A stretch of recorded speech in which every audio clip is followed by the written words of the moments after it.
45 pessoas e nós já estamos 7 minutos atrasados.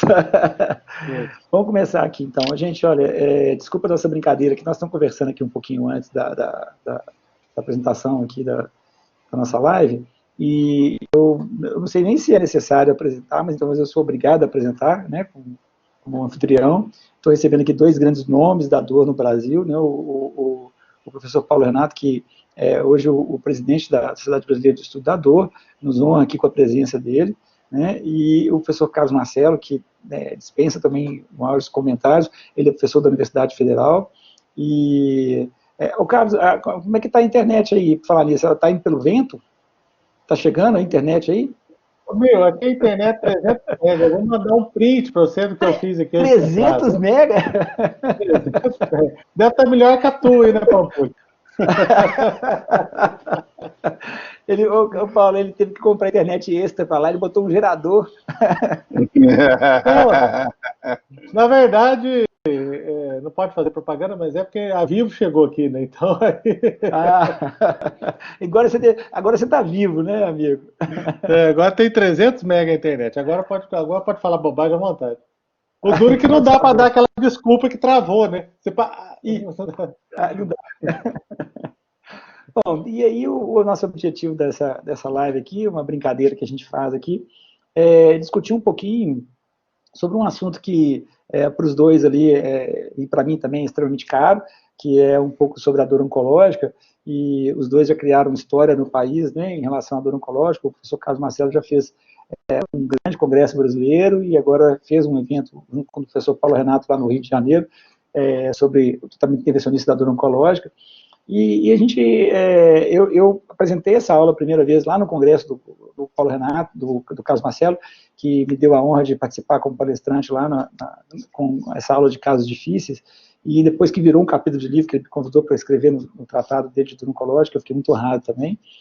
E eu trouxe essa live aqui exatamente para puxar o assunto, né? A gente falar um pouquinho sobre casos difíceis em dor, né? E a primeira coisa que eu queria colocar para vocês dois, assim, qual que é a definição que vocês podem pensar sobre casos difíceis, né? O que seria um caso difícil?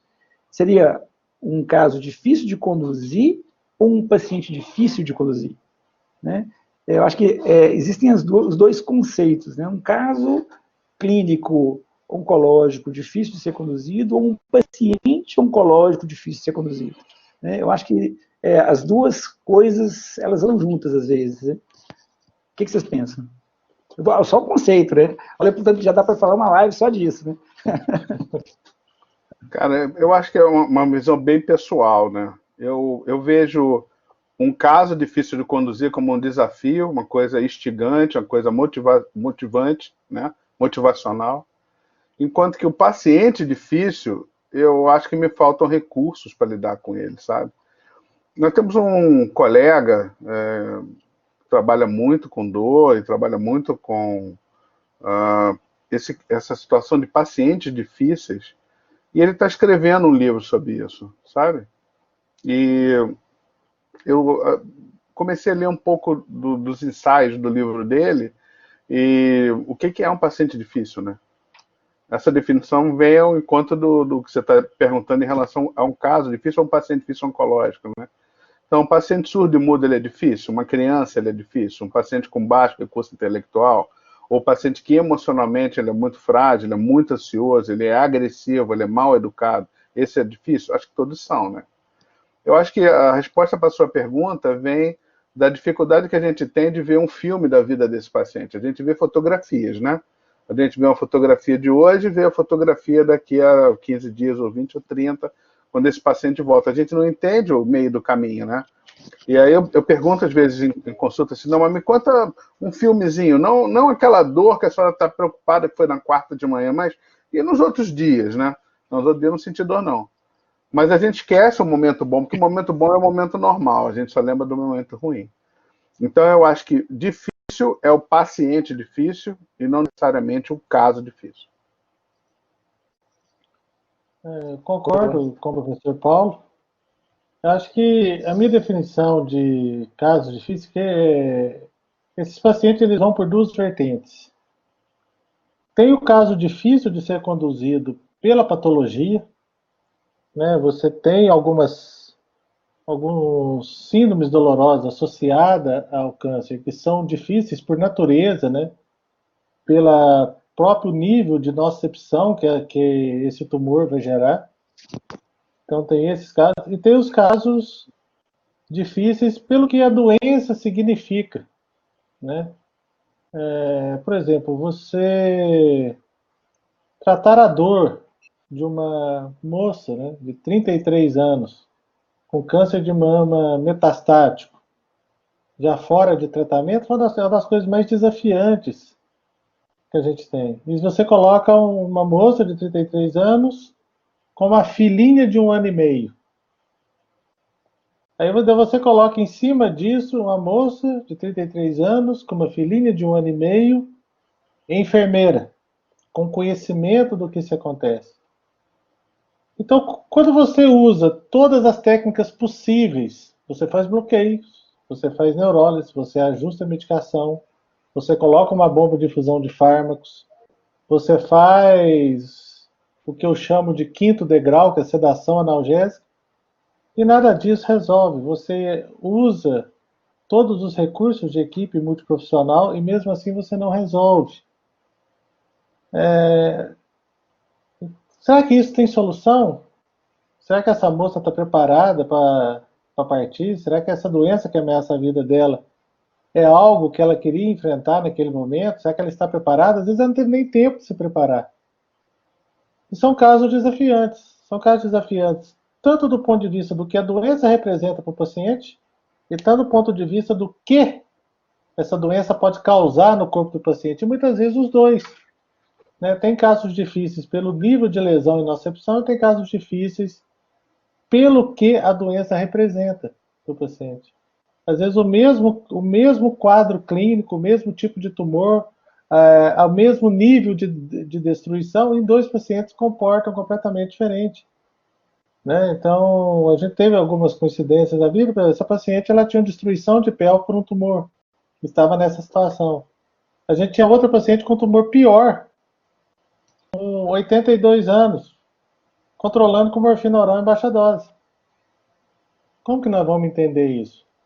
Então, a nossa realidade é paciente por paciente e um dia após o outro. Eu concordo, assim, acho que vocês dois foram brilhantes na colocação de vocês em relação a isso, mas, assim, o que me dificulta, o que eu sinto de dificuldade, às vezes, né, com esses pacientes, é ajustar a expectativa do paciente para aquilo que eu posso fornecer, sabe?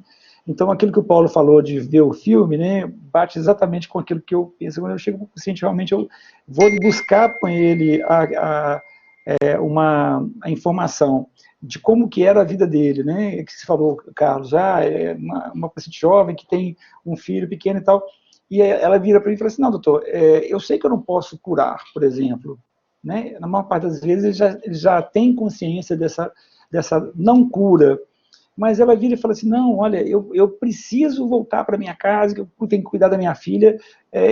Teve uma que marcou muito, que ela falou assim, eu tenho que ver minha filha formar. Né? Ela falou assim, como que eu vou conseguir garantir que ela vai conseguir? Isso extrapola a minha capacidade como médico de resolver. E aí isso me gera às vezes um sofrimento muito grande, porque mesmo sabendo que eu não sou capaz de fazer aquilo, né, pela paciente, e aquilo é um pedido muito forte, então eu tenho que conseguir trabalhar isso para que ela possa entender que ela não vai conseguir isso. Né? Eu acho que esse, para mim, é uma grande dificuldade. Às vezes, como o Paulo falou, às vezes ela supera as dificuldades técnicas, né? De fazer uma neurólise, de fazer uma hipofisectomia, uma cordotomia, tirar, sabe? Então, às vezes eu tenho muita dificuldade em adequar aquilo que o paciente precisa, ou aquilo que ele quer, né, para aquilo que eu posso oferecer, sabe? Eu acho que tem muita dificuldade nisso. Sem contar o paciente agressivo, aquele paciente que não aceita a doença, né, que também é uma realidade, nem todos os pacientes oncológicos vão aceitar a morte de forma pacífica, né? Grande parte deles, às vezes, vai chegar para a gente, às vezes, com um grau de agressividade muito grande, né? E vai ser muito difícil lidar com esses pacientes também, principalmente na terminalidade, né? Quando você entra já na sedação paliativa, e fica mais difícil ainda. Eu achei que você foi muito feliz quando você falou sobre expectativa. Esse é um tema que eu adoro falar em aula, sabe? Eu tenho vários slides sobre expectativa. E nós lidamos na clínica de dor oncológica com, na realidade, duas expectativas, né? A expectativa do paciente, que é sempre a mesma de todas as doenças, que a expectativa é ficar curado. Então, todos têm a mesma expectativa. Essa expectativa raramente acontece, raramente a gente tem para oferecer isso, ainda mais no nosso meio. E a outra expectativa dentro da clínica de dor é que ele fique sem dor, sem efeito colateral, com um remédio muito barato, né? Um remédio de uso oral, de dose única, e de preferência que tenha um bom sabor, que seja inclusive gostoso. Então, que seja inclusive gostoso. Não é? Seja gostoso, inclusive. Mas só que a gente não tem isso para oferecer. Então, a nossa expectativa está muito longe da expectativa do paciente. E essa equalização, dependendo da forma com que a gente lida, chama-se experiência, nós podemos causar uma cisão definitiva na relação entre o paciente e a nossa. Então, se você traz a expectativa para ele imediatamente, na primeira consulta, rápido e cruelmente, friamente, para o nosso patamar de controle de sintomas, redução dos efeitos colaterais, que é o que a gente oferece na maioria das vezes, cara, o cara não está ali preparado para isso. Então, vamos amadurecer o nosso relacionamento com o nosso paciente. Se a nossa plateia permite aqui um conselho de quem trabalha com esse tipo de paciente há muito tempo, pode mentir um pouquinho, pode omitir um pouquinho, né? Você pode ser humano o suficiente para entender o melhor momento de falar a verdade, e você pode ter a inteligência de saber trazer a expectativa para dentro da realidade, que é o que você pode oferecer, de uma forma suave, de uma forma mais tranquila. Se a senhora responder bem ao tratamento, eu mesmo tiro o seu analgésico, vamos combinar, tá? Eu mesmo vou tirando a sua morfina, a senhora não quer tomar morfina? Não, eu não queria tomar morfina. Eu posso lhe dar um outro que é primo, mas não é morfina? Ah, eu prefiro. Então, isso é um texto que eu andei estudando recentemente, que é o Small Data. Vocês têm lido alguma coisa sobre isso? A gente tem falado muito sobre o Big Data, né? Sobre as grandes informações, né, que vão cercear grandes tomadas de decisão. Mas aqueles pequenos dados de medicina personalizada, eles fazem toda a diferença do mundo quando a gente fala de pessoas, né? E principalmente em dor oncológica. Poxa, principalmente em dor oncológica. Se você não personalizar, ainda mais. E ainda digo o seguinte, que nos ouçam os colegas que se interessam por câncer, porque dentro das especialidades médicas, talvez quem esteja na frente da corrida da medicina personalizada seja a oncologia. Então, a oncologia hoje ela faz mais teste genético do que qualquer outra especialidade, né? Tanto para tratamento quanto para tomadas de decisões em primeira linha, segunda linha, etc. Né? Então, eu acho que o nosso caminho pode ser o mesmo. Eu lembro de nós estávamos até eu e você estavam discutindo ainda lá em 2016 no congresso lá em Natal, a gente estava discutindo sobre medicina translacional, né, e sobre aquilo que a gente poderia trazer de novo para dentro do controle da dor. Eu lembro que a gente estava até discutindo sobre isso. Você até me falou, vamos fazer uma aula no congresso sobre isso e tal. E acabou que é tanto tema que a coisa saiu um pouquinho. Eu lembro que esse tema ele não chegou a ser. Eu fui convidado para dar uma aula sobre a medicina do controle da dor no passado, no presente e no futuro. E eu falei um pouco sobre isso também. Na dor, o que a gente tem em relação a essa questão da pesquisa genética, né, a farmacogenética, ela vai vir batendo com força. Assim como hoje a gente tem os testes genéticos para guiar terapêutica oncológica na medicina personalizada da oncologia, nós vamos ter isso daqui a pouco. E já existe isso. A USP, o Lean27 na USP, né, alguns laboratórios do Brasil já estão centrando nos testes genéticos para antidepressivo, para drogas analgésicas, e isso cada vez mais vira realidade, viu? Eu não sei como é que é a vivência de vocês, mas eu tenho alguns pacientes. Não, depressão grave. O paciente com depressão grave não responde, eu já tomei esse, já tomei. Não, peraí, para. Vamos fazer um teste genético para a gente saber o que você vai tomar. Né? E se assusta com a farmacogenética do paciente, sabe? É impressionante. Como Porque a nossa prática é tentativa e erro, tentativa e acerto, né, Mia? Exatamente. É isso aí. Você sabe, você tem um protocolo claro, definido, de qual paciente você usa oxicodona, metadona e morfina? Claro que não. Está claro para você? Você Não, tem esse caso, você tem paciente caso. é um paciente Não, de oxicodona, esse paciente é de metadona. Não tem, não. cara, tem muito do feeling pessoal, né? Exato. Então, essa coleta de pequenos dados, é um paciente que tem mais recurso, menos recurso, ele precisa de mais tomadas ao dia, menos tomadas ao dia, né? Como é que até a via oral eu vou poder passar esse medicamento para gastrostomia, porque esse cara vai evoluir para gastrostomia, porque ele é um tumor de cabeça e pescoço. Essa é como a gente toma a decisão hoje. Fato. Fato. O Carlos ia falar lá, fala, Carlos. Não, acho que esse é o caminho. E o paciente oncológico, nós atendemos o mesmo nome e o mesmo CPF. A gente nunca atende a mesma pessoa, às vezes de um dia para o outro, uma semana para outra. Os pacientes alteram substancialmente.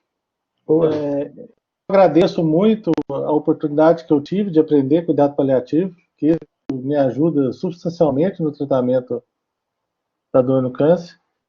Um dos princípios básicos é o médico não pode mentir.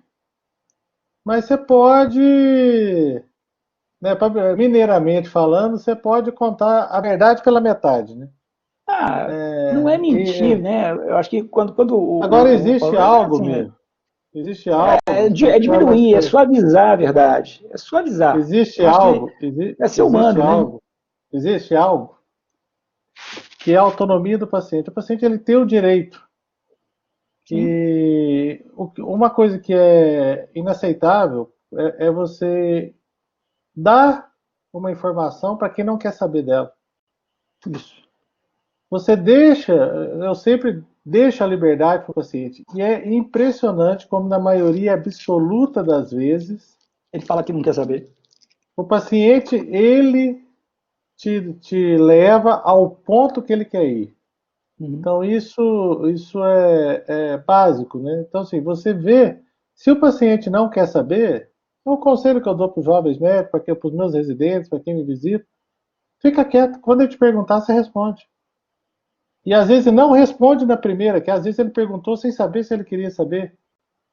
São pacientes de muitos e muitos e muitos retornos, são pacientes que alteram substancialmente. Agora, em relação à escolha de droga, talvez as coisas, todo mundo tem um processo mental, né? Se você tem um processo mais neuropático, talvez você tenha uma tendência a usar mais a metadona, mas o paciente não suporta. Se o paciente tem dor visceral, talvez a oxicodona funcione melhor.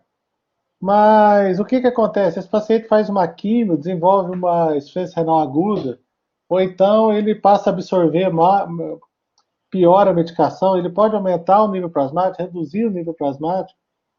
Então, é uma alquimia muito complexa que tem que ser revisada dia a dia, né? Tem que ser revisada dia a dia. Esse é um paciente que não pode ficar sem acesso ao seu serviço.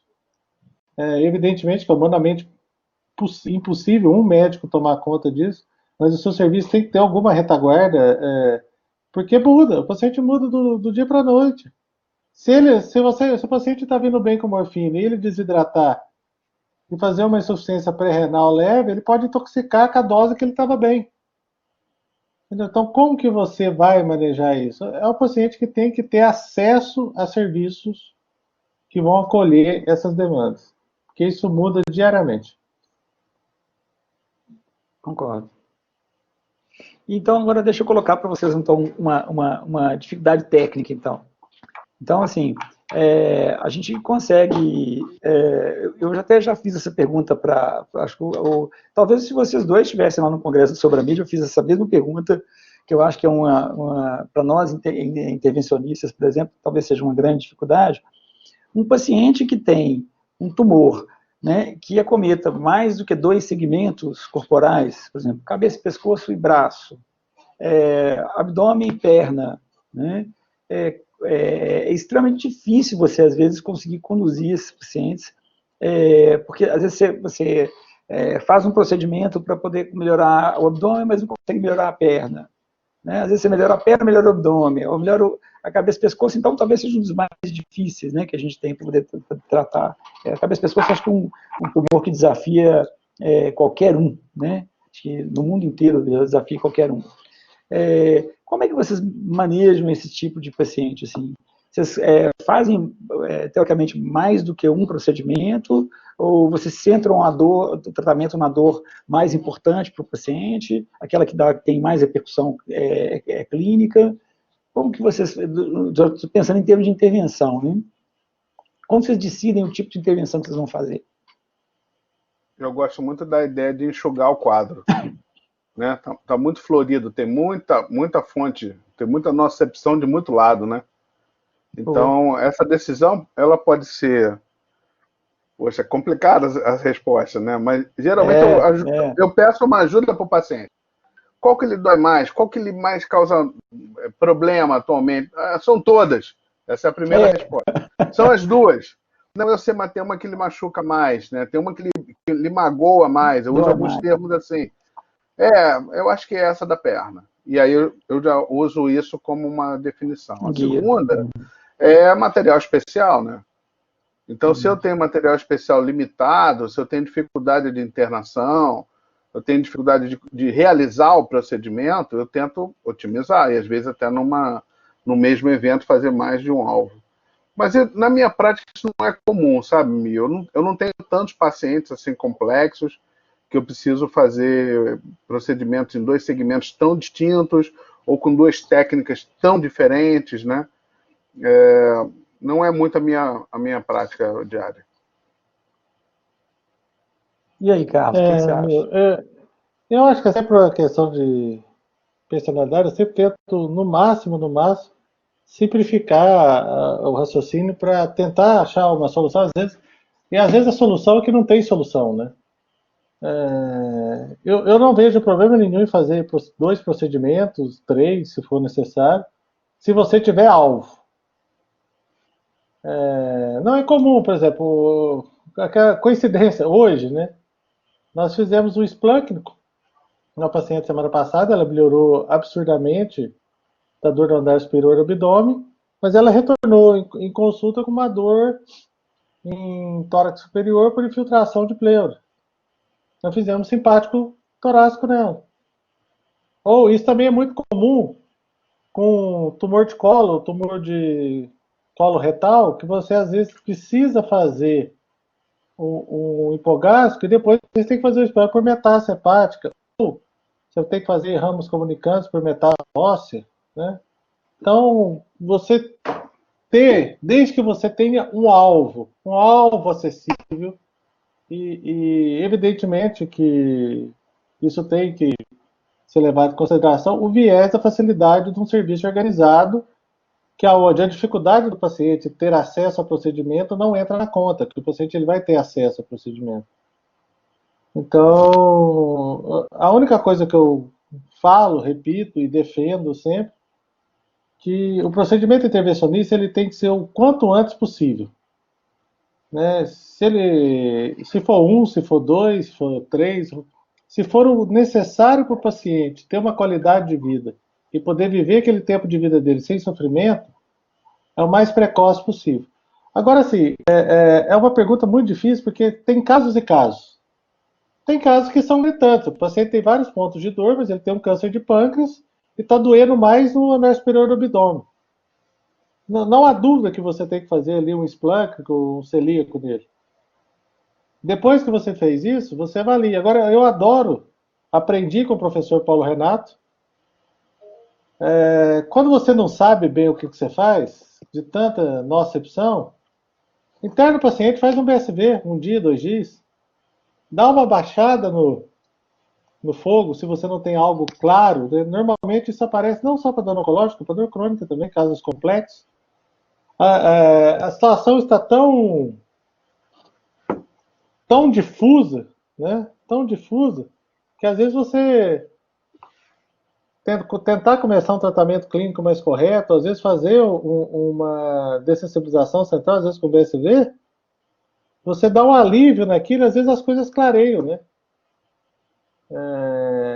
Você não pode procrastinar na decisão terapêutica, mas afobado come cru e queima a língua, né? Então a gente tem que ter esse equilíbrio, meu, é que é a coisa mais difícil. Por exemplo, para mim, que atendo mais de 100 pacientes por mês, só de dor oncológica, isso é muito difícil para a gente, às vezes, cada paciente, em cada consulta é diferente. Você medir, esse paciente eu já devo fazer o procedimento, esse paciente eu devo começar com tratamento clínico, esse paciente eu devo aumentar a dose, eu devo rodar o opioide ou eu devo internar ele e fazer, por exemplo, uma analgesia venosa, aí, um BSV, para tentar enxugar o quadro. O que eu vou fazer? A gente, na maioria das vezes, tenta acertar. A gente erra, claro que erra. Não, claro, claro. Mas, na maioria das vezes, a gente faz. Agora, assim, uma convicção que eu tenho, assim, o procedimento intervencionista ele tem que ser o mais precoce possível a partir do momento que ele se torna evidente. O se torna evidente que é o X da frase. Eu tenho duas considerações assim, que já tem muito engraçado, que tem muitos estudos em dor oncológica, né? E mesmo assim a gente ainda recebe. Você, cara, já conseguiu criar um núcleo aí que é um pouco diferente no seu relacionamento com os oncologistas, mas a gente tem muita dificuldade em receber o paciente oncológico ainda, e por algumas questões que transcendem, que são muito óbvias e transcendem a questão do bem-estar do paciente. Às vezes a questão financeira ela é mais importante do que o próprio bem-estar do paciente. A gente sabe bem disso, que isso no Brasil é verdade, e talvez, quiçá, até no resto do mundo. Nós tivemos agora recentemente, quer dizer, a primeira coisa que eu ia falar da questão da curva de Kaplan-Meier, que é isso que você falou, quando a gente consegue interferir muito mais precocemente, quer dizer, os grupos que a intervenção foi precoce, os pacientes viveram mais e melhor. Isso está claro na literatura, e isso é tão claro que o NCCN, em 2019, já colocou que o celíaco, né, e o esplâncnico no paciente com dor oncológica de pâncreas, ele é a primeira escolha. Né? Você vai começar o opioide, você já faz o esplâncnico no paciente, se ele já se apresenta com dor importante. E ponto. Né? Então, assim, é de tão importante que essa intervenção se demonstrou. Isso, o NCCN foi muito claro nesse respeito. Então, a curva de Kaplan-Meier está aí para mostrar que a mortalidade foi menor. Mas ainda tem uma outra questão que, por exemplo, o que aconteceu comigo agora, que eu tive dificuldade para poder digerir isso, né? Uma paciente ficou 3 meses internada com um CA de mama, que era um buraco, uma paciente triplo negativa, jovem, 30 e poucos anos de idade, um buraco no tórax, que eles foram fazendo mastectomia e esvaziamento, e aquele tumor, virou um buraco enorme no tórax da paciente, e ela urrando, literalmente urrando de dor, me chamaram lá. Nós colocamos fizemos um ESP, né? Para ajudar, ela ainda estava anticoagulada, claro, né? Porque ela tinha feito TEP, não. E aí fizemos um ESP com catéter, e ela ficou, assim, um show. Ela ficou 15 dias com um catéter, com o primeiro catéter, ela ficou 15 dias com uma infusão contínua de anestésico local de opioide, muito bem, enquanto aguardava o convênio dela liberar a bomba e procedimento neurolítico que a gente ia propôs e tal. E nada de liberar. E ela perde o catéter, a gente põe o segundo catéter, ele ficou mais uma semana com o catéter, perdeu o segundo catéter, aí ela estava muito edemaciada, muito infiltrada, a gente não conseguia mais pôr catéter nela, eu tentei colocar um terceiro, não consegui, eu não consegui desistir, não partia pro peridural porque ela estava descoagulada, não vale a pena suspender e tal, e vão logo para a bomba, e nada dessa bomba chegar. E a paciente ficou 3 meses tomando o BSV diário, um opioide em doses crescentes, aquela coisa toda, até o momento que ela choque, vai para CTI e morre. Né? E isso tudo sem a gente conseguir tirar. Em 3 meses eu não consegui tirar essa paciente do hospital. Por 3 meses, eu queria fazer o procedimento, pedir autorização para o convênio, e ligava no convênio, o convênio não autorizava e tal, não sei o quê. Até que eu entendi, olha que interessante, que o que eu queria não era o que a família queria. Sabe? Olha que interessante. Ela tinha 2 filhos pequenos, assim, adolescentes, 12 anos, 15 anos, que iam no hospital assim, uma vez por semana e tal, e o marido, ele não permitia que o convênio autorizasse.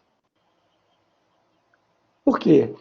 Porque apesar de eu conversar o tempo todo com eles, né, com ele, né, sobre toda a assistência que a gente iria dar para ela no pós, que ela ia embora para casa, ficar uma semana, 15 dias em casa, até que ela morresse e tal. Todo o receio dele era não ter para ela em casa a assistência que ela tinha no hospital. Então, o que ele achava, na verdade, é que a melhor assistência para ela era continuar no hospital. Então, eu não consegui implantar uma bomba de morfina nela para ela poder ir embora em 3 meses de internação. Então, um outro dilema, eu estou colocando isso tudo porque um outro dilema no nosso, é um paradoxo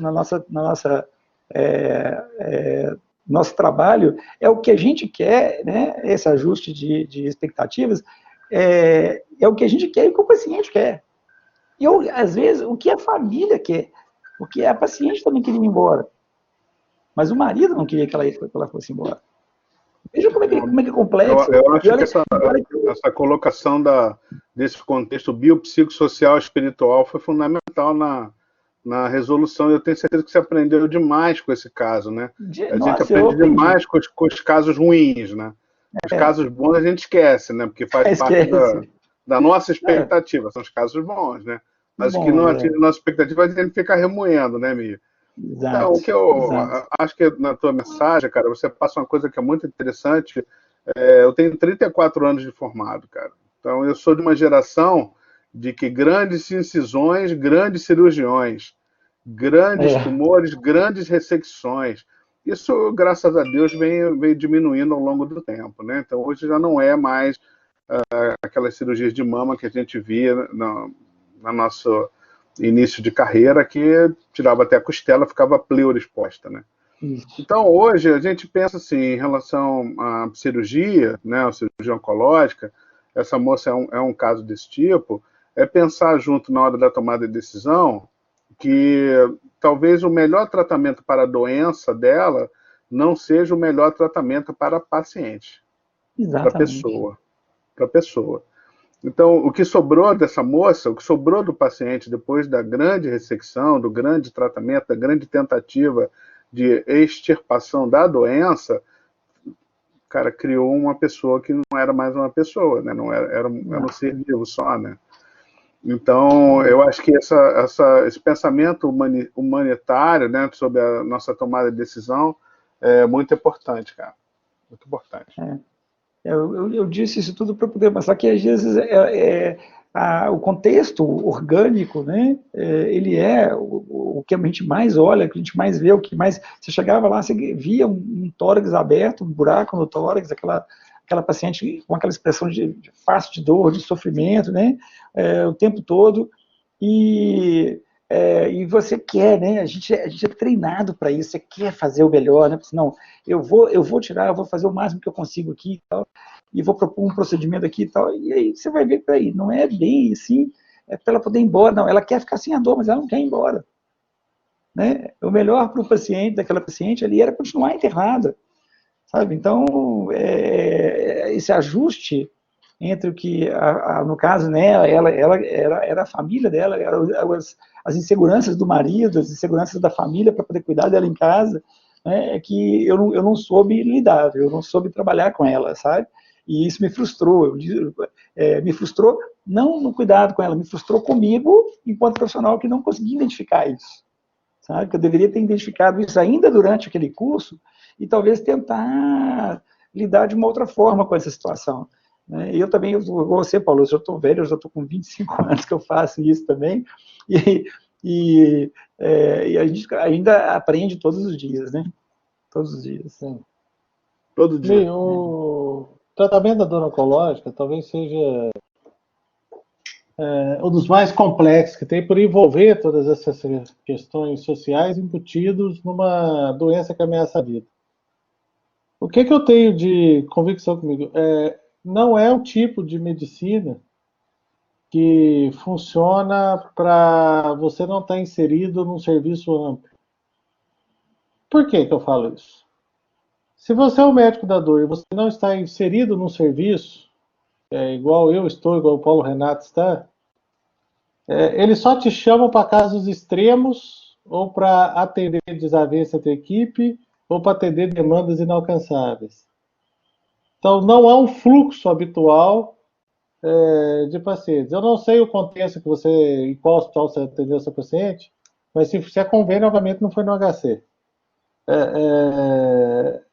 Às vezes, assim, eles te chamaram porque sabiam que você tem essa expertise, mas você está dentro de um contexto, você tem uma psicóloga, você tem um enfermeiro que acessa essa paciente, você tem que assim, a percepção do médico ela é muito limitada. Por mais que a gente se dedique, a gente não consegue acessar determinadas situações e determinados pontos com o paciente, um porque ele não quer se abrir e outro que não é nossa expertise. Eu estava vendo o seu caso, imaginando várias situações dessas que eu já me livrei para melhorar o tratamento do paciente, porque a psicóloga levou isso para mim, né? Ou a enfermeira levou isso para mim, né? Às vezes até a nutricionista leva, porque são pessoas que passam na paciente muito mais que a gente e eles têm a expertise disso. Eu tenho certeza que se você tivesse uma psicóloga atuando com você nesse caso, ela teria alcançado isso, coisa que a gente não é capaz de fazer. E não adianta achar que a gente é. Não é zero de falha. Zero de falha. Eu não seria capaz, provavelmente o Paulo também não, qualquer outro com muitos anos de experiência, porque não é Mas a parte médica isso. Então, assim, o serviço de oncológica, eu acredito nele, assim, eu vivo disso, escrevo sobre isso, trabalho sobre isso, falo sobre isso, mas cada dia mais a minha percepção é que ele é um serviço para estar em contextos amplos. Ele é um Talvez um serviço para... capelão, Carlinhos. O que você acha de um capelão também na equipe multiprofissional? Eu estou muito encantado com o trabalho de capelania que eu conheci Fantástico, Paulo. recentemente. Conheci recentemente Fantástico. e é difícil pra caramba a gente colocar no grupo. Talvez seja o profissional mais difícil de inserir no modelo multiprofissional. Não, é fantástico, mas eu já dei com os burros na água nisso também, porque a gente às vezes não se acessa, essas questões religiosas são muito complexas. O meu hospital é católico e eu já tive uma paciente evangélica que falou assim, se essas freiras entrar aqui, eu pulo pela janela. E eu acreditei que ela ia pular mesmo. Então, às vezes, aí você tem que ter de pelo menos 2 ou 3 vertentes para ajudar, mas acessa, porque essas pessoas, eles criam um vínculo, esses profissionais, é o capelão profissional, esses profissionais, eles criam um vínculo com o paciente que eles acessam sentimentos, percepções, relações de família que nós não conseguimos acessar, Paulo. Concordo. Acho que não, é perfeito, não tem nem dúvida disso. Só duas colocações. A primeira que eu ia comentar é essa do capelão, que eu comecei a rir aqui, que eu lembrei aqui, que eu era coordenador do CTI, e aí eu tinha um capelão, eu fui coordenador do CTI uma época da minha vida, aí eu tinha uma relação muito boa com o capelão, e aí eu comecei a chamar o capelão no CTI. Aí um dia eu tinha um paciente morrendo no CTI, literalmente morrendo, e aí eu conversei com a família, falei, olha, o que vocês acham? Tal, a gente chamou um capelão aqui e tal. Aí a família, não, pelo amor de Deus, chame assim, chame assim. Aí eu mandei chamar o capelão com urgência no CTI. Aí chega o capelão todo esbaforido. Assim, olha, é a primeira vez que me chamam com urgência no CTI.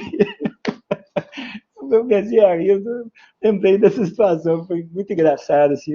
Capelão de urgência é ótimo. E esse profissional, ele tem que ser muito qualificado, como o Carlos falou, para ele ter a sensibilidade de entender que religiões de matriz africana, pacientes evangélicos, pacientes judeus, pacientes católicos, se a gente tirar um pouco a religiosidade e fortalecer a espiritualidade, dentro de um grupo de capelania, ela também tem que ser multicultural, né?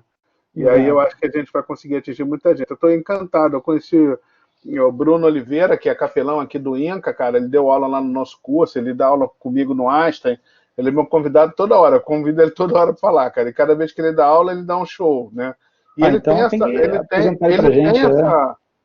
tem essa, dentro da capelania que ele faz no INCA, ele tem vários facilitadores de várias religiões diferentes. Então é bem bacana, legal. Fica aí o recado de trazer a capelania para a nossa realidade. Excelente, excelente. É uma coisa que eu nem, para te falar a verdade, que eu nem tinha pensado, viu, Paulo? Mas eu achei fantástico. Agora, outra coisa, só uma colocação para o meu amigo Carlos, é o seguinte, é que o serviço de psicologia, né, dentro de uma estrutura de um hospital público, ele na maior parte das vezes é um funcionário contratado. No hospital particular, né, ou ele é um contratado ou ele recebe um prolabore. E a maioria dos convênios não paga o prolabore da psicologia. A maioria. Sabe? Então, a gente não tem a assessoria de uma psicóloga hoje, eu tenho uma psicóloga no nosso grupo particular, no nosso consultório. É uma psicóloga que, inclusive, fez a especialização de dor. Né? Mas ela trabalha com a gente, mas ela não dá assistência no hospital porque os convênios não pagam a psicologia. Você entende a dificuldade que é? Às vezes a gente tem uma dificuldade de conseguir inserir o profissional porque o convênio se nega a pagar, não porque a gente não reconheça a importância dele. Né? É diferente, né? Então, mas é exatamente isso. E é o que eu defendo e falo abertamente, o Paulo sabe disso. Dor oncológica, se você não estiver inserido num contexto, é muito difícil você ser efetivo com os pacientes. Então, quem teria que abraçar isso? O hospital no qual você foi atender essa paciente. Ele teria que ter uma equipe dedicada ao tratamento. E muitas vezes, no contexto da oncologia, não é dor. É dor e cuidados paliativos. Igual não é só cuidado paliativo. É dor e cuidados paliativos, ou cuidados paliativos e dor, dependendo da vertente do hospital. É um serviço único. Quando você está inserido nesse contexto, você é mais efetivo, você consegue que os oncologistas encaminhem precocemente, você não vira um apagador oficial de incêndio, sabe? Que você só vai quando a casa está caindo absurdamente. E é impossível ser efetivo num caso desse. Eu acho assim, a dor oncológica, ela é uma medicina para ser praticada por equipe, e isso tem que estar inserido no contexto do serviço que você está. É impossível. Eu não acredito, assim, não é que eu não acredito por filosofia, não acredito que de tanto levar porrada. Eu não acredito em serviço de dor oncológica sem equipe multiprofissional.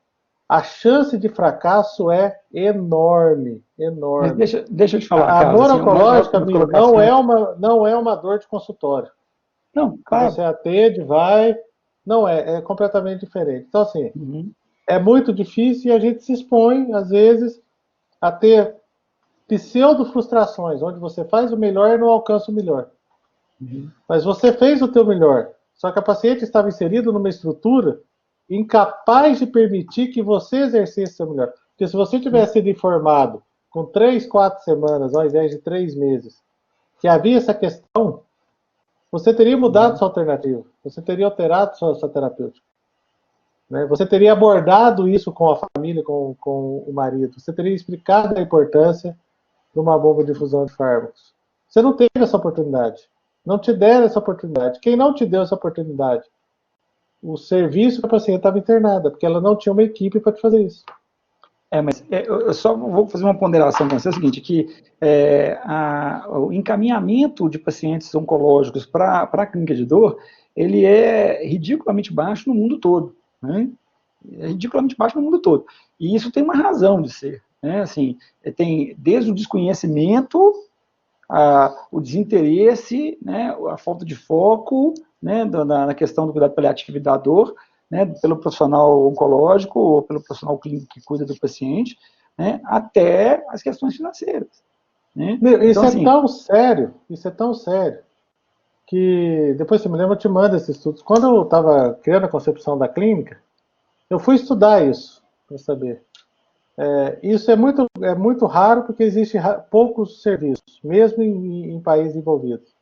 Nos hospitais que existem serviços instalados, o encaminhamento é 60%, 70%, até 100% maior. E nos hospitais que tem serviço instalado e o serviço não chama cuidado paliativo, ele chama cuidado integrado, chama clínica de dor só, ou tem outro nome, o encaminhamento ele ainda é 40% maior. Então, assim, você quebrar alguns estigmas, né? Existe um estudo interessante, foi feito. Eles mudaram o nome da clínica, que era serviço de cuidado paliativo passou para serviço de dor e cuidados integrados. Inclusive, é o nome da minha clínica. Tiveram um aumento de 40% no número de encaminhamentos e uma redução média de 3 meses do primeiro encaminhamento entre o diagnóstico e o encaminhamento.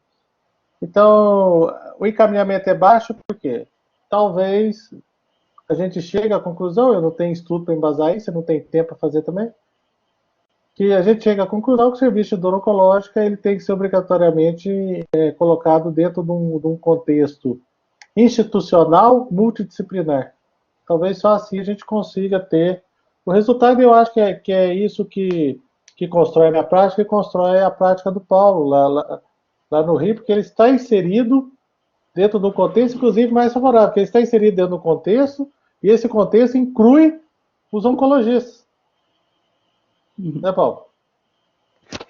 Cara, eu acho que o Mia estava falando sobre paciente difícil. Eu tenho uma visão do oncologista da minha prática pessoal. O oncologista é um médico cientificista, né? Ele lê o rodapé do slide para ver qual é a referência que você está dizendo. E tem que ter protocolo. Se você acha que aquilo é bom, então você prova que aquilo é bom. Então tem que ter resultado, né? Eles são muito baseados em evidência. É claro que essas ponderações do MIO em relação a baixo encaminhamento, que tem um cunho comercial, eu também acredito. Eu tenho uma proposta pessoal, né? Como você resolver isso? Eu acho que é você criar um protocolo de indicação. Qual é o paciente que a clínica de oncologia indica para a clínica de dor? Ela indica ou quando o paciente tem eventos adversos com um tratamento analgésico que o oncologista não dá conta do recado, ou quando o paciente tem uma qualificação de dor de acima de 7, no nosso prontuário eletrônico, aparece um red flag, né, sugerindo encaminhamento, né, ou usam um descritor como excruciante. Então, dor fora de controle seria o primeiro, o segundo seria efeitos colaterais, eventos adversos do tratamento. Já dá um norte para os caras, que eles pensam de uma forma sistemática, né? E eu parei de agradecer dizendo obrigado pelo encaminhamento. Eu não uso mais a palavra encaminhamento, como você está falando que não usa mais paliativo, né? Então, paliativo soa mal, né? Dá uma sensação de que não é uma coisa muito útil. Paliativo é uma coisa meio, né? Só estou remediando, né? Dá uma conotação negativa, né? Que está desistindo do tratamento. Então, para não ter essa sensação de desistência de tratamento, eu não agradeço mais o encaminhamento do paciente. Eu agradeço ter compartilhado o paciente. Isso, na minha visão, é interessante o oncologista entender que não mudou nada, não houve um encaminhamento. Encaminhamento é uma coisa que dá uma sensação de ida, né? E o paciente sente dessa forma. Então, eu digo, olha, obrigado por ter compartilhado seu paciente comigo. Porque o nosso modelo de tratamento, nosso modelo oncológico no Brasil é muito centrado no oncologista clínico. Ele é que encaminha para o cirurgião, ele é que manda fazer biópsia, ele é que diz quem é o radioterapeuta, onde vai fazer a ressonância e quem vai cuidar da dor, quem vai cuidar da parte emocional. Então, se você não tiver essa parceria de entender que é um paciente compartilhado também, como você levantou bem a ideia, Carlinhos, que é um paciente de instituição, né? É um paciente de equipe, de grupo, o paciente não vem até você. E mesmo assim, dentro do teu grupo de oncologistas, haverá um grupo que te encaminha diariamente, um grupo que não vai te encaminhar nunca, né? Ele acha que a codeína, a gabapentina e a amitriptilina dele resolve tudo, né? A morfina, se não tiver boca, fentanil, e pronto, cara, vai levar isso para a realidade dele, ele acha que isso tá bom, ok, vamos respeitar. E haverá um grupo intermediário que, com o tempo, mostrando resultado, né, você tendo um bom relacionamento, o paciente dando reciprocidade a ele, dizendo, olha, foi bom ter ido lá no Dr. Carlos, foi bom ter ido no Dr. Mio, o Dr. Mio. Na minha clínica, por exemplo, a prescrição de metadona era zero. Zero. Quando ele recebe o paciente tomando metadona com bom resultado, eles passam a prescrever metadona.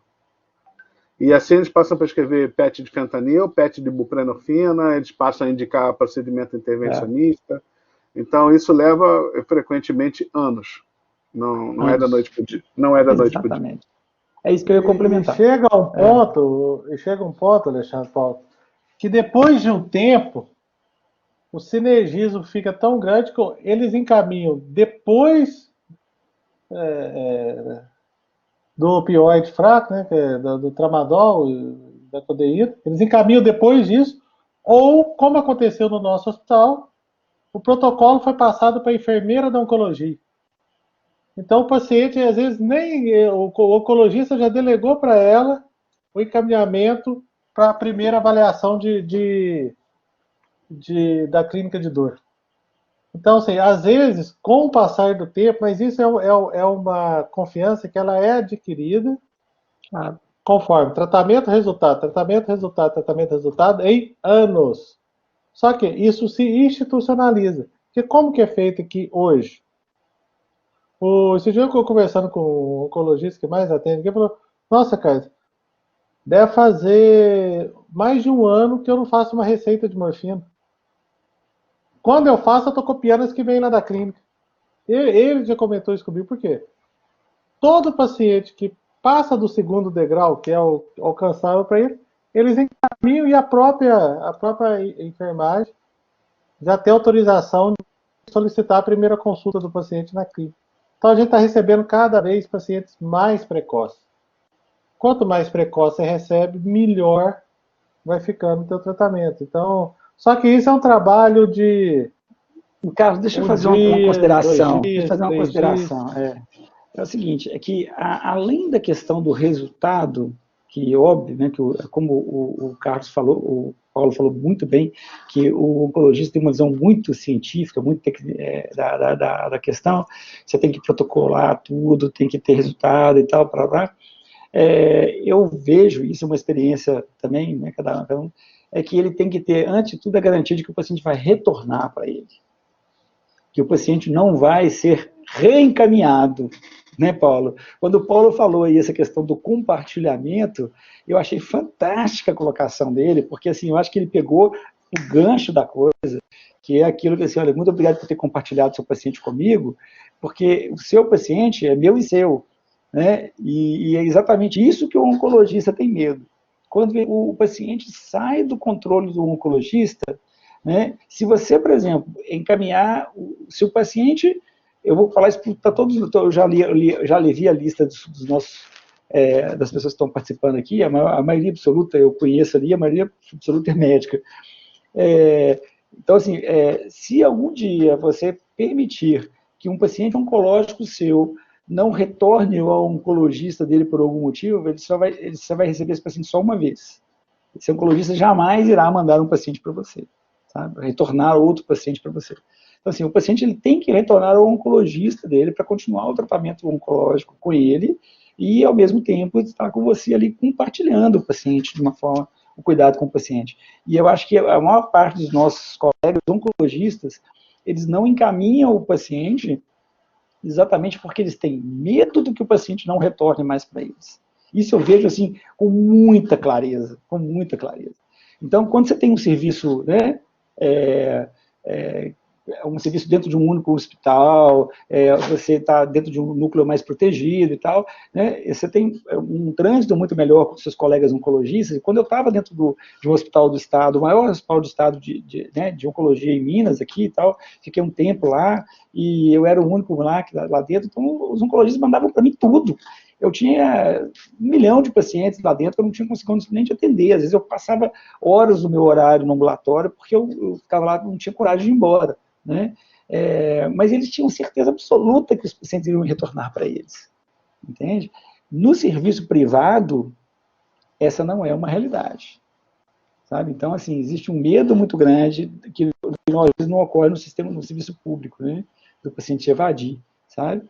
Então, a gente tem que tomar muito cuidado nesse relacionamento com o colega oncologista, sabe? E eu acho também, Caminho, vindo ao encontro do que você está dizendo, na clínica privada em oncologia, hoje você não tem mais um consultório com um médico oncologista. Isso acabou. Como você não tem mais aquela clínica radiológica, doutor fulaninho de tal. Não tem mais isso. São grandes grupos corporativos. Exatamente. Geralmente eles são catapultados por capital internacional. Então é um business muito forte, né? São poucos os operadores do sistema. Então, vem muito ao encontro do que você está dizendo, essa necessidade desse amadurecimento do seu posicionamento dentro do sistema.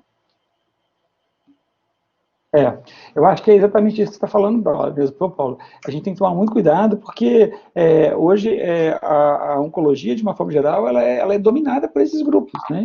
E esses grandes grupos estão aí, né? E se você não souber se portar em relação a eles, dificilmente você vai conseguir se fixar num determinado mercado. Se a gente está falando agora de cuidado, né, do paciente, essa é uma grande dificuldade, quando a gente vai falar de dificuldades no cuidado com o paciente oncológico.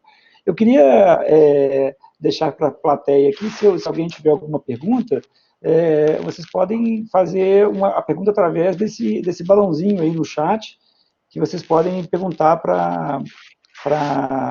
Tem alguém com a mão levantada aí, a Jordana Alverne, está com a mão levantada. Você consegue... Não consegue abrir o som para eles falar? A gente pode abrir o som para as pessoas poderem falar. Eu abro aqui com... Abre, ela faz a pergunta e depois a gente responde. Deixa eu ver aqui.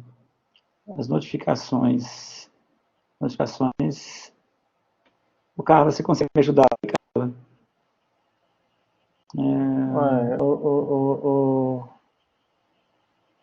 Deixa eu ver aqui.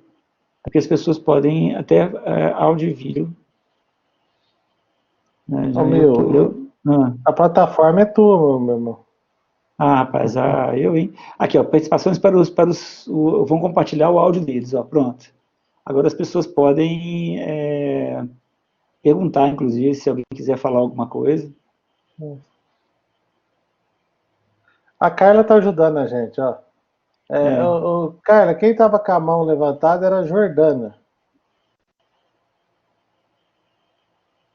Coloquei aqui que ela baixou a mão, eu coloquei aqui os participantes agora, a gente compartilhando o áudio deles, né? Isso. Quem quiser falar alguma coisa pode só falar agora. Agora é que eu vi que também estava errado aqui, ó. Por isso que ninguém tinha escrito nada, porque eles não podiam falar antes. Agora vamos liberar para perguntas. Está liberado, viu, pessoal? Se alguém quiser perguntar alguma coisa, está liberado. Bom, eu vou fazer, enquanto o pessoal pergunta, eu vou fazer uma última pergunta para vocês dois, que vocês têm mais experiência do que a gente. Só para colocar. Alguma vez, algum de vocês dois já causou de forma deliberada uma lesão no sistema nervoso central vou ser bem específico, então, que isso foi um caso que aconteceu comigo numa criança, e não sei se eu já contei isso para vocês dois, eu vou contar aqui para todo mundo aqui, então, agora, uma criança que tinha uma dor, eu não estou lembrado muito bem onde que era a dor dele, eu acho que era quadril, acho que era um sarcoma de quadril, tem muitos anos isso, era um sarcoma de quadril, e uma criança de uns 7 anos, 8 anos, que eu cheguei lá no leito, estava lá o menino deitado, no lateral, urrando de dor, com cabeça tampada, e a mãe lá chorando do lado, e o menino já terminal, né? Terminal. E o oncologista me chamou para a gente poder fazer sedação com o pediatra, para fazer sedação paliativa e tal, não sei o quê. Aí eu olhei aquilo, falei, poxa, essa dor aqui na nossa perna aqui e tal, e o menino já, a perna sem função, ele tinha uma perna ele já estava sem função nas pernas, e só tinha dor naquele. Eu pensei naquilo, falei, gente do céu, botar um catéter nesse menino aqui na coluna, acho que ele era pequeno, menor que isso, eu não tinha condição técnica de pôr um catéter nele, estou lembrando aqui agora. O catéter desse menino não vai ter condição. Bom, resumindo, eu fui lá, botei o menino no bloco, botei o menino lateral, de lateral, e finalizei a medula dele toda. Finalizei tudo, dali para baixo, fiz uma lesão lá, nem lembro mais que altura que era, fiz uma lesão torácica dele lá, fiz um TRM torácico nele. Né? E aboliu a dor.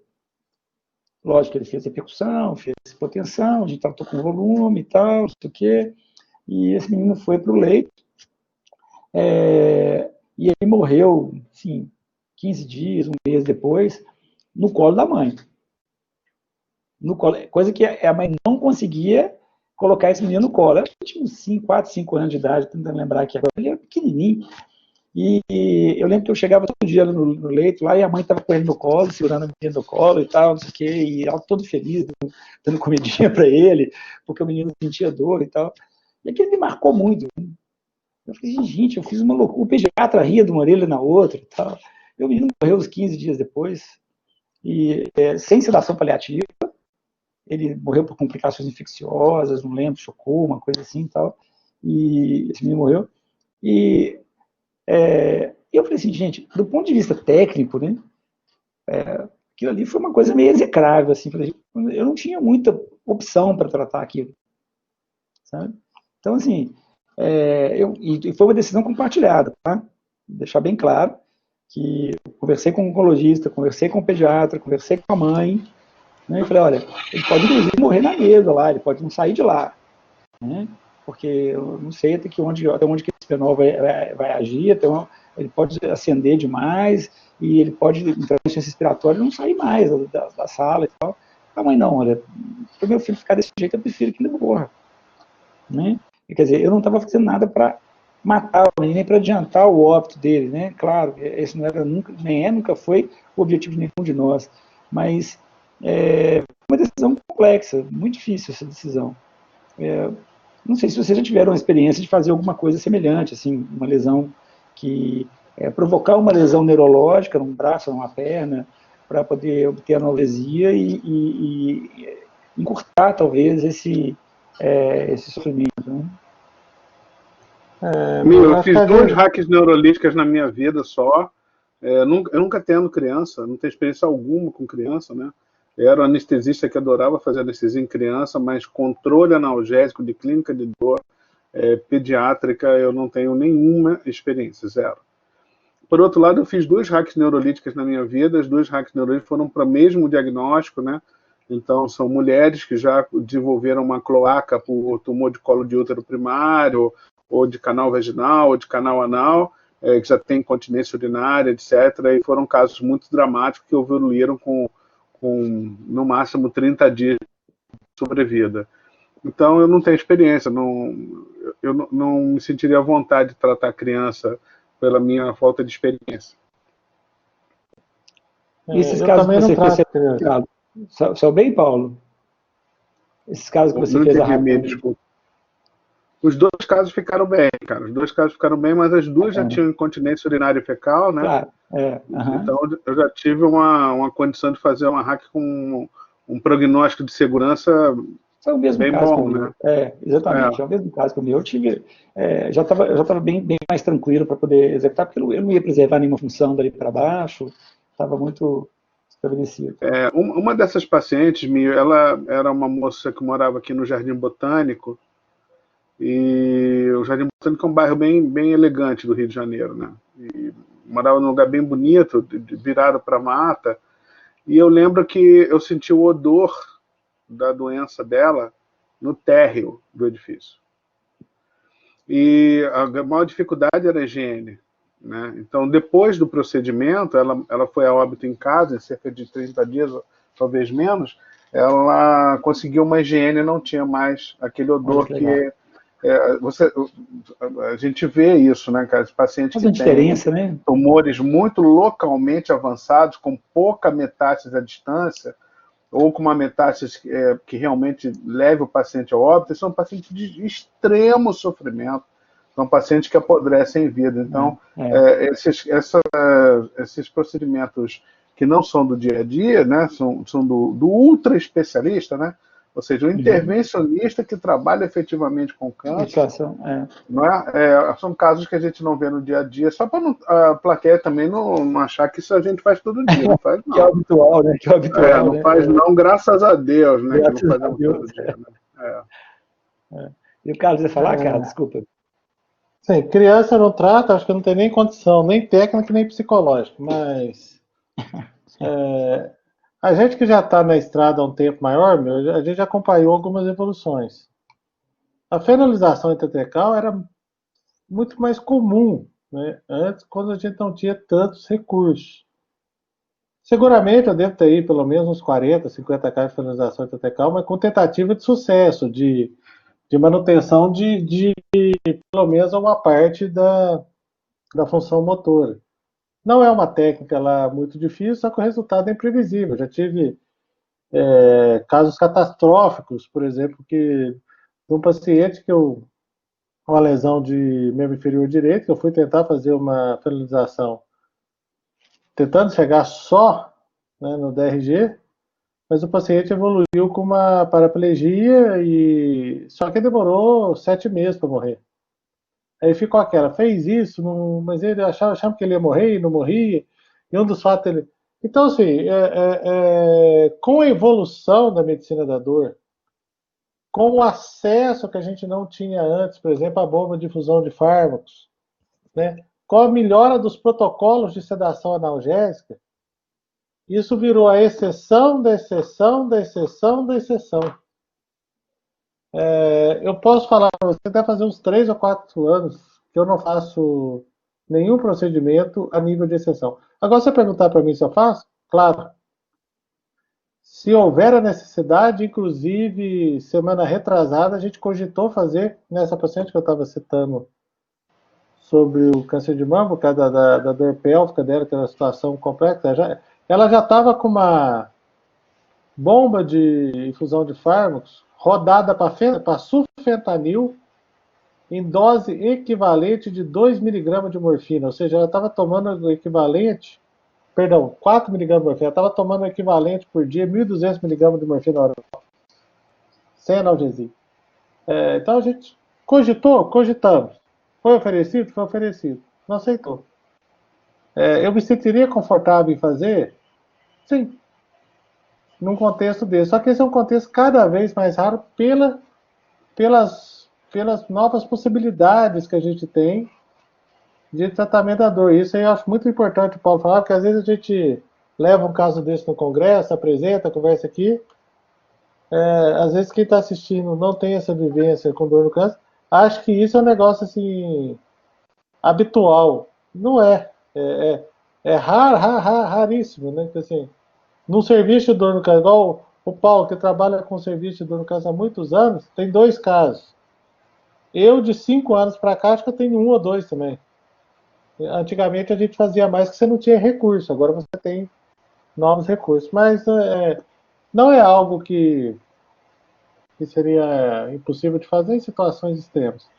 Só que sempre lembrar que o paciente em condição de doença que ameaça a vida dele, né, doença terminal, ele não é um cheque branco que você preenche da maneira que acha. Nós somos médicos, né, e essa história de médico Batman, médico super-herói é meio estranha Ao mesmo tempo, Carlos, eu concordo com a sua posição, mas nós já tivemos essa discussão antes, e eu vou ressaltar também o que eu já disse, o seguinte, que a gente vê o contrário, né, que às vezes a gente tem pacientes nessas condições que você citou, que às vezes são as exceções, que é a exceção, e que para mim, por incrível que pareça, dentro do HC não é tão incomum assim, e que o paciente é levado a um sofrimento extremo sem que as pessoas pensem nessa possibilidade, sabe? Então, assim, eu acho que elas não devem ser usadas como a primeira opção, com certeza não. Que a gente deve ter outras condutas que serem tomadas à frente, com certeza sim. Mas também não significa que a gente não deve usá-las na medida que a gente precisa de usar, sabe? Então, assim, eu pondero a sua fala, dizendo que a gente também não pode ir nem para um extremo nem para o outro, nem deixar de usar e nem usar o tempo todo, porque eu tenho caso de um paciente lá que o cara estava lá em surto psicótico, com uma fístula anal, porque um tumor anal enorme, e quando eu consegui, esse caso foi dramático, mas ele andava fazendo cocô no corredor em surto psicótico. Quando eu consegui abater esse paciente, que eu falo abater, abater literalmente com ketamina no músculo, para poder jogar o cara no chão, né, porque ninguém conseguia chegar perto dele, nós conseguimos deitar esse paciente para fazer um procedimento neurolítico e conseguir resolver a dor desse paciente. Ele tinha escaras nos pés, coisa que eu nunca tinha visto, escara em sola do pé, na região plantar do pé, porque ele só ficava em pé. Ele não dormia há mais de uma semana, porque ele não conseguia se deitar. Entende? Então, assim, esse é um extremo que a gente, nós, né, que trabalhamos com dor no colégio, também não podemos permitir, entende? Eu acho que tem que Sim, tem dois ponderar bem. aspectos para mim. Quando escrever as suas memórias, eu acho que o seu livro vai ter umas 1000 páginas, viu, cara? Que tu tem Eu umas tenho histórias fotografia, boas para eu tenho umas histórias fotografia do boas para Pepe. contar, Eli. Não, É meio, impressionante. Eu nunca tinha mas visto, eu nunca tinha visto, gente, escara de região plantar, eu nunca tinha necrose de pé. Eu também Eu não falei vi, assim, não. nunca tinha visto. mas esse aí, vamos contextualizar. Sim, Eu e o Paulo, talvez a gente não enfrente casos extremos, porque nós estamos dentro do contexto que a gente tem acesso ao paciente precoce.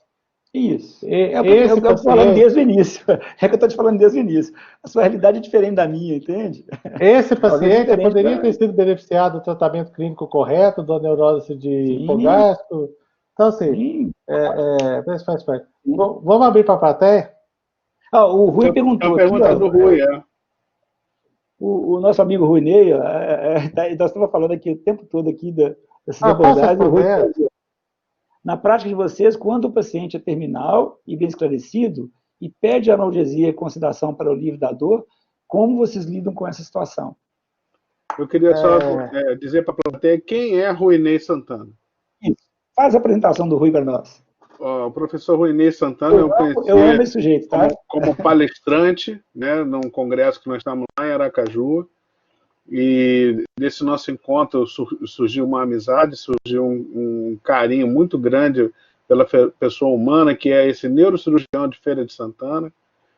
E o Rui foi por mim convidado, quando eu assumi a presidência da SBED, a criar um comitê, que é o Comitê de Espiritualidade e Dor, que Fantástico. foi a base da palestra que eu e você estávamos, Mio, lá com o Takeda, né, em Aracaju. E o Rui Ney, na minha opinião, deu a melhor palestra do Congresso. Então, eu convidei ele para fazer um comitê na SBED. Ele fez um comitê, que é um comitê que já nasceu com mais de 30 pessoas, e é um comitê muito ativo. A gente está muito feliz com a participação dele. Então, o Dr. Rui Ney, ele trabalha muito esse conceito da espiritualidade e dor, mas ele é um médico que atua diretamente no cuidado, na lida com o paciente. Isso é uma pergunta para o Carlos Marcelo, porque eu, particularmente, eu não tenho experiência com sedação, porque eu não sou paliativista. Esse aí é um tema que o Paulo sabe que para mim é muito caro, né? Caro de... Inclusive, nós estamos escrevendo sobre isso, espero conseguir soltar uma meta-análise, ou pelo menos uma revisão sobre o tema, porque vai de encontro diretamente com a escada analgésica que a gente acha que é correta para dor oncológica, que é uma escada com 5 degraus. E o quinto degrau seria, muita gente fala sedação paliativa, eu discordo do termo, eu considero que eu chamo de sedação analgésica. Qual que é a diferença desse quadro? A sedação paliativa, ela é aplicada em pacientes com sintomas incontroláveis, claramente em processo de morte. A pergunta que eu faço é a seguinte: a dor, ela está relacionada ou não está relacionada com o processo de morte irreversível? Porque o câncer, o fato do paciente ter um tumor, ele não vai morrer por fato de ele ter um tumor. Esse tumor ele tem que obstruir alguma coisa, ele tem que empurrar alguma coisa, ele tem que invadir alguma coisa, ele tem que fazer alguma coisa, ou ele tem que consumir toda a energia daquele paciente. O que eu entendo desse tema, que às vezes gera muitas confusões, se você taxar um paciente para sedação paliativa por dor, você pode estar sedando o paciente com alguma questão reversível. E o conceito de reversibilidade, ele, para mim, isso eu levo, às vezes, do Congresso de Cuidado Paliativo, quando a gente conversa, ele é muito claro e caro. O paciente ele tem que ter um processo de morte causado diretamente pela doença que ameaça a vida dele, ou seja, pelo tumor, em caráter irreversível. Quando esse caráter não é irreversível, você não sabe ainda, eu costumo chamar isso de sedação analgésica. Mas qual que é a diferença, cara? A sedação analgésica ela pode ser retirada.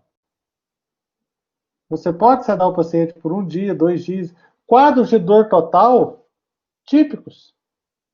Que às vezes você implantou um dispositivo, você fez um procedimento, o paciente está num grau de sofrimento tão grande que você não consegue atingir o nível analgésico adequado, você pode sim fazer um processo de sedação analgésica por alguns dias, 1 dia, 2 dias, 3 dias, o tempo que for necessário, e depois, ela, ao contrário da paliativa, ela é reversível, né? Mas assim, o X da questão está no processo de morte, se ele é reversível, se ele é irreversível. Você aplicar uma sedação por um sofrimento incontrolado, mas ligado a um processo um processo de sofrimento, com características que você tem alguma reversibilidade, isso a gente pode estar em alguns aspectos, que aí é uma discussão que merece outro congresso, em eutanásia, né? Você pode estar enquadrando, talvez.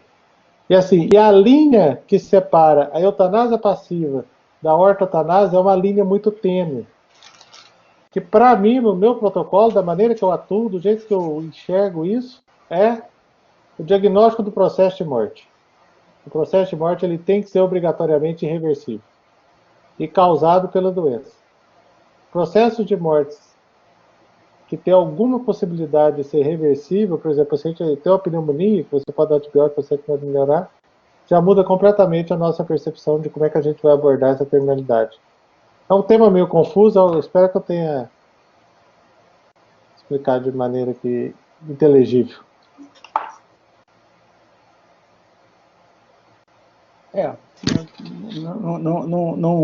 Não sei nem se cabe mais alguma consideração. Eu acho que você conseguiu falar bem aí, Carlos. Acho que você esclareceu muito bem.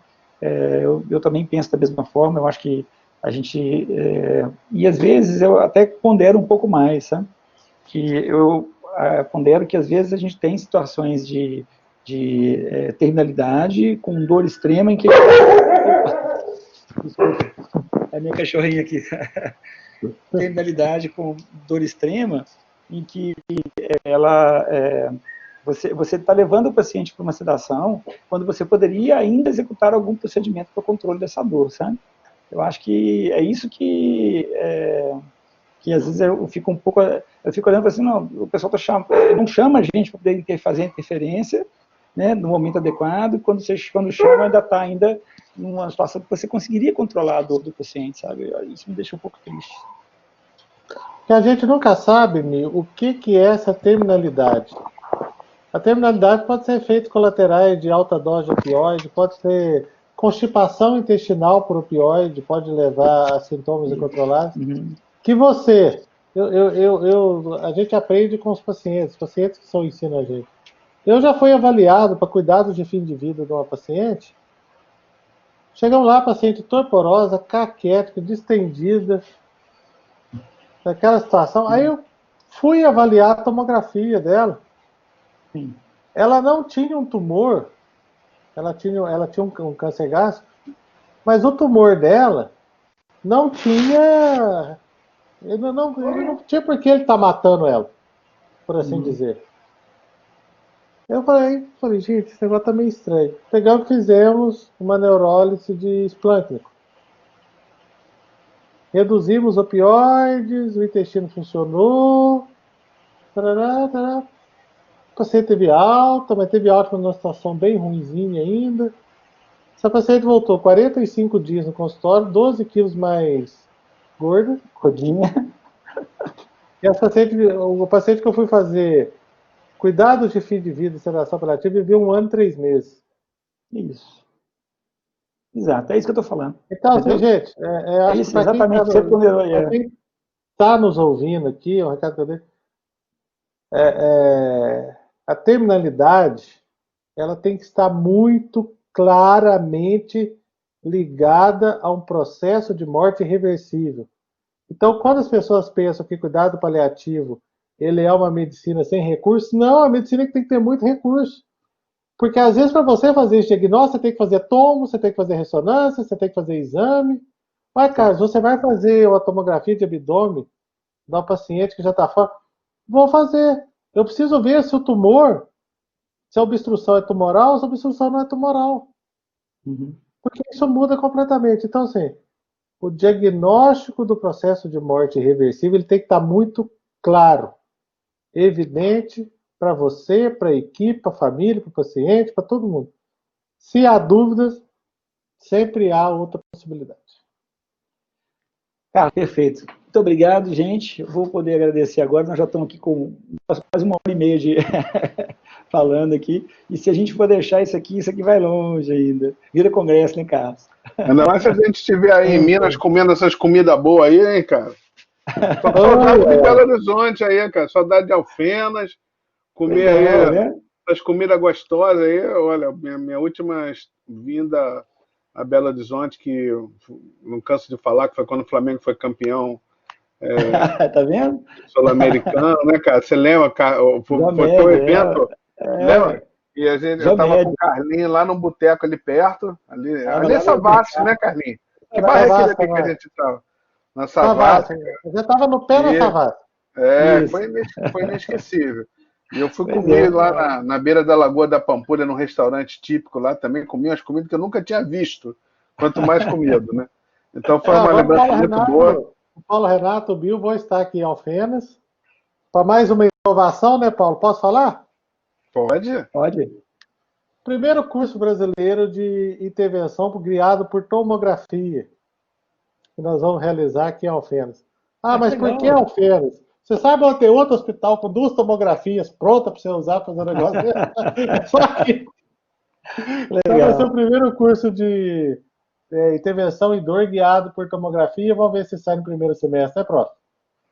Vamos levar o Mito para fazer uma cordotomia, que já tem trabalho na literatura internacional dizendo que é um procedimento que está acabando, porque as pessoas que sabem fazer não estão ensinando, e as pessoas que querem aprender não estão aprendendo.